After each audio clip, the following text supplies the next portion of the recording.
Many years ago, about 10 or 12 years ago, one of India's largest banks, I will not give you the name because I signed a confidentiality clause with them.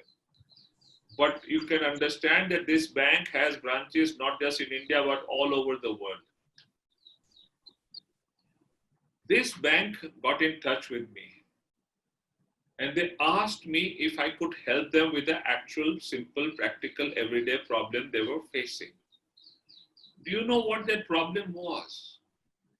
The bank said that in each of their branches across the world, every morning the bank manager had to decide how much cash he needed for the day.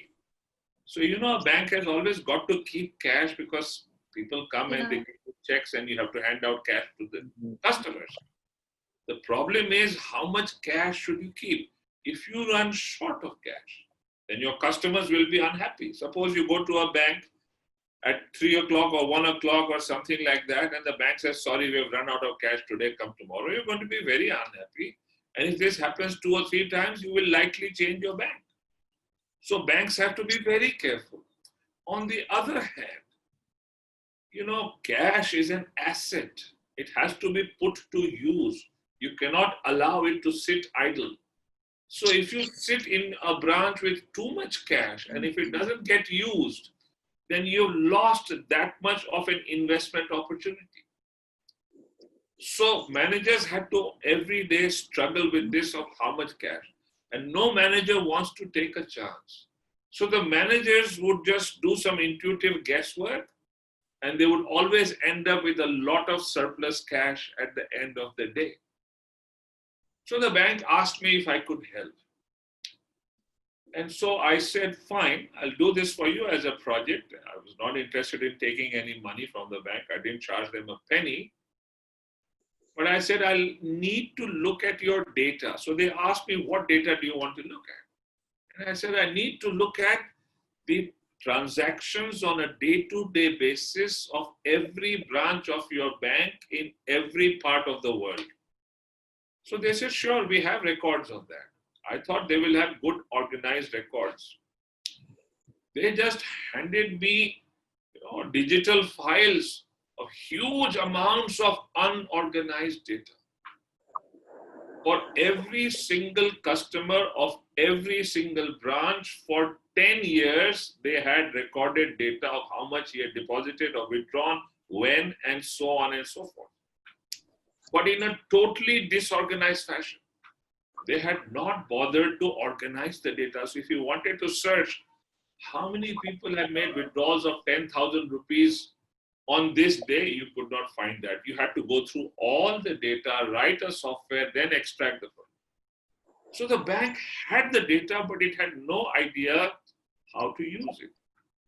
I was very surprised that here is this huge bank making a lot of profit also. But the bank has no idea that it is sitting on a treasure trove of data that it could use to make itself more profitable, more efficient. And if you think that this problem required some major statistical problem and intervention and theory, nothing like that. I brought in 7, 8 undergraduates, some from mathematics, some from economics, some from physics, of Delhi University.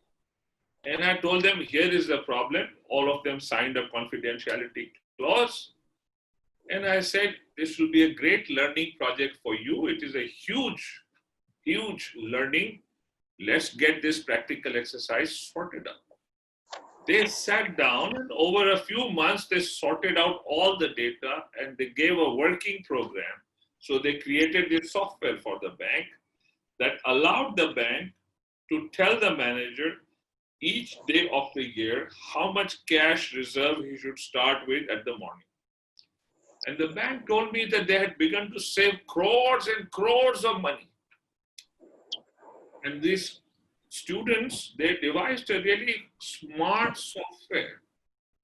Guess what they used?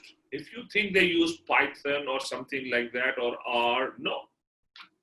They used Excel from MS Office. They just used Excel, wrote some of their own macros in Excel, and it solved the problem for the bank.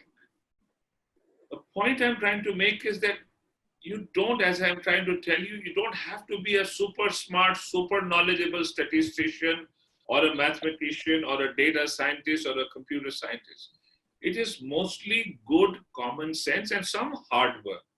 But if you do that, you're going to make huge amounts of knowledge acquisition of a practical nature that will take you forward in life.